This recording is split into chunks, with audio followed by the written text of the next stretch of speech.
Κώστας Βουτσάς. Το αληθινό όνομα. Η παράνομη σχέση με τη Σπεράτζα. Οι 4 γάμοι. Ο γιος του 85 και η διαθήκη του. Ο αείμνηστος ηθοποιός Κώστας Βουτσάς ήταν θεατράνθρωπος, αλλά και ένας γενναιόδωρος σύντροφος, πατέρας και σύζυγος. Ο αγαπημένος ηθοποιός, παιδί προσφυγικής οικογένειας, με καταγωγή από τους επιβάτες της Ανατολικής Θράκης, γεννήθηκε στις 31 Δεκεμβρίου του 1931 στο Βύρωνα. Ο Κώστας Βουτσάς άφησε την τελευταία του πνοή μετά από ημέρες νοσηλείας το Φεβρουάριο του 2020 σε ηλικία 88 ετών. Το επίθετο της οικογένειάς του ήταν Σαββόπουλος. Ωστόσο, επικράτησε το Βουτσάς από τον παππού του ηθοποιού, ο οποίος έφτιαχνε βαρέλια τα οποία παλιότερα τα έλεγαν Βουτσιά. Σπούδασε στη δραματική σχολή του Μακεδονικού Οδείου, από όπου και αποφοίτησε το 1953 και αρχικά έλαβε μέρος σε μπουλούκια. Συμμετείχε σε πολλές ταινίες του ελληνικού κινηματογράφου και έγινε ένας από τους πιο αγαπημένους Έλληνες ηθοποιούς. Ξεχώρισε με τη σπιρτάδα και το χιούμορ του, ενώ οι ατάκες των ρόλων που υποδίθηκε έχουν μείνει αλυσμόνητες. Πρωταγωνίστησε σε δεκάδες ταινίες του παλιού ελληνικού κινηματογράφου, όπως Μερικοί το προτιμούν κρύο, Η Χαρτοπέχτρα, Οι Θαλασσιές Ιχάντρες και Νύχτα Γάμου, χαρίζοντας στους θεατές αλυσμόνητες ατάκες, ενώ σημαντική ήταν και η πορεία του στη θεατρική σκηνή. Αν και δεν ήταν ένας από τους πολύ ωραίους ηθοποιούς του ελληνικού κινηματογράφου, είχε κατακτήσεις ανάλογες με αυτές του Μπάρκουλη και του Αλεξανδράκη. Μία από τις πρώτες γυναίκες που έκλεψαν την καρδιά του ήταν η Στέλλα Στρατηγού. Ωστόσο, ήταν μια σχέση που δεν κράτησε πολύ, καθώς πολύ γρήγορα στη ζωή του Βούτσα μπήκε η πληθωρική Σπεράτζα Βρανά. Οι δύο ηθοποιοί γνωρίστηκαν το 1959 στα παρασκήνια του Θεάτρου Ακροπόλ. Η γνωριμία τους εξελίχθηκε σε θυελλώδη σχέση, γεμάτη ζήλιες, απιστίες, καυγάδες, χωρισμούς και επανασυνδέσεις. Η Σπεράτζα δεν ήταν ερωτευμένη μαζί του εξ αρχής. Όπως είχε παραδεχτεί και η ίδια στη βιογραφία της, σύναψε σχέση μαζί του με στόχο να εκδικηθεί την ηθοποιό Στέλλα Στρατηγού, την επίσημη σχέση του Κώστα Βουτσά, επειδή είχε υποψίες ότι φλέρταρε τον πρώην της. Οι δύο ηθοποιοί διατηρούσαν παράνομη σχέση και όταν μαθεύτηκε, ο Βουτσάς πήγε και είπε στη Βρανά: «Διάλεξε. Ή αύριο παντρευόμαστε και πάω και καθαρίζω απ' έξω που περιμένει η Στέλλα. Ή στο τέλος της πρόβας πάμε στο Περιστέρι και λες στη Στέλλα πως δεν έχουμε τίποτα και λάθος της είπαν». Η Σπεράτζα αρνήθηκε να τον παντρευτεί, αλλά ο Κώστας Βουτσάς χώρισε με τη Στρατηγού για να μείνει με εκείνη. Η Βρανά πίστευε ότι ήταν μαζί της για να γίνει και αυτός διάσημος, αφού τότε έκανε τα πρώτα του βήματα. Ήταν πολύ κωμικός και εγώ ξεχαρδιζόμουν στα γέλια. Με το πέρασμα του χρόνου, οι δύο ηθοποιοί ήρθαν πιο κοντά. Τότε, όπως γράφει η ηθοποιός, είναι που ξεκίνησαν οι σκυλές λειτουργίας.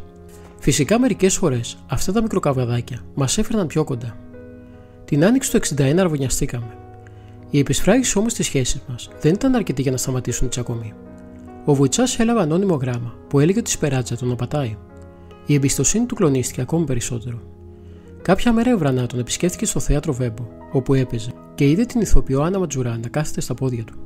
Για να τον εκδικηθεί, βγήκε με κάποιον άλλο ραντεβού.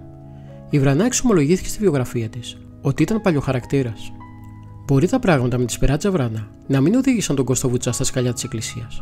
Ωστόσο, αυτό έγινε λίγα χρόνια αργότερα με την Έρικα Μπρόγερ, όπου γνωρίστηκαν στα 201 Καναρίνια.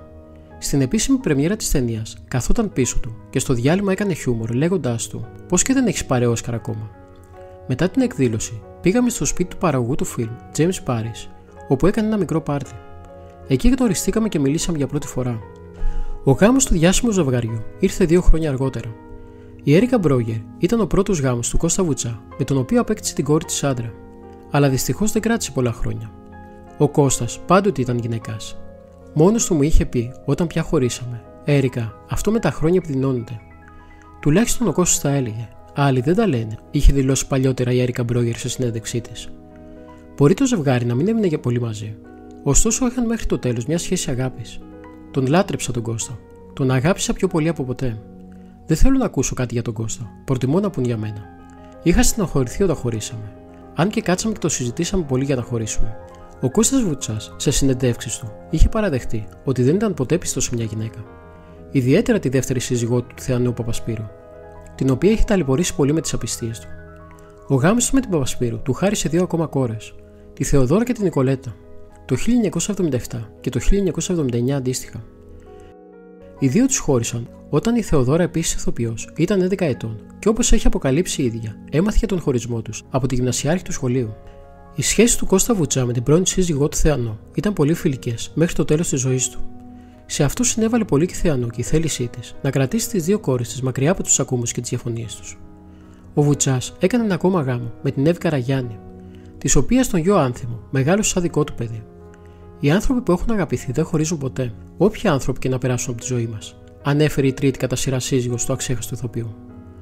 Ο αξέχαστος ηθοποιός το 1993, μετά το γάμο τους, έγινε ο θετός πατέρας του Άνθιμου Ανανιάδη, που είχε αποκτήσει η Εύη Καραγιάννη από τον πρώτο της γάμο. Πολλά χρόνια είχα κοινή ζωή, συμβίωση και γάμο με τον Κώστα Βουτσά και δεν είχα αποφασίσει να γίνω ηθοποιός. Μετά από πολλά χρόνια, είπε ο Κώστας ότι εσύ θα πρωταγωνιστήσεις. Και το ήθελε, παρακαλούσε.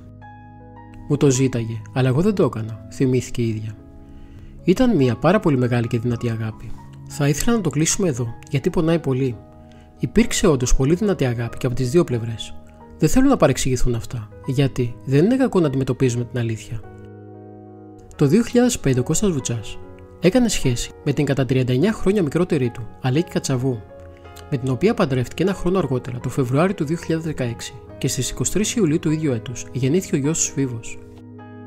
Ο Κώστας Βουτσάς, αν και σε μεγάλη ηλικία, έδειχνε μεγάλη αδυναμία στο μικρό Φίβο, λέγοντας: «Είμαι και παππούς και πατέρας τώρα. Έχω 4 παιδιά. Βάζω και τον Άνθιμο μαζί. Είμαστε πολύ ευτυχισμένοι». Στο γάμο τους, κουμπάρα ήταν η παντοτινή του φίλη Μάρθα Καραγιάννη, ενώ παρούσες ήταν και η κόρη του Σάντρα, αλλά και η πρώην σύζυγός του Έρικα Μπρόγερ. Η σύζυγος του εκλειπώντος Κώστα Βουτσά ξεκαθάρισε τι ακριβώς γίνεται με τη μεγάλη περιουσία του ηθοποιού και κυρίως τα πνευματικά δικαιώματά του από τις δεκάδες επιτυχημένες ταινίες. Το αστείο είναι ότι γράφονται ανακρίβειες και το δυστύχημα επίσης είναι ότι το ίντερνετ τις αναπαράγει για χρόνια. Οπότε διονύζεται το λάθος, ανέφερε η ίδια. Και συνέχισε: «Υπάρχουν οπωσδήποτε πνευματικά δικαιώματα, καθώς ο Κώστας ήταν και πρόεδρος του Διόνυσο στην εταιρεία διαχείρισης πνευματικών δικαιωμάτων και είχε φροντίσει για όλους τους ηθοποιούς, όχι μόνο για τον εαυτό του». Να υπενθυμίσουμε πως ο αγαπημένος ηθοποιός είχε διακομιστεί επιγόντως την Παρασκευή 7 Φεβρουαρίου του 2020 στο νοσοκομείο Αττικών και εισήχθη στην καρδιολογική κλινική του νοσοκομείου με συμπτώματα λίμωξης του αναπνευστικού και επιβάρυνσης καρδιακής και αναπνευστικής του λειτουργίας. Έφυγε από τη ζωή στις 26 Φεβρουαρίου του 2020. Στην κηδεία του αείμνηστου του Κώστα Βουτσά είχε γίνει λαϊκό προσκύνημα.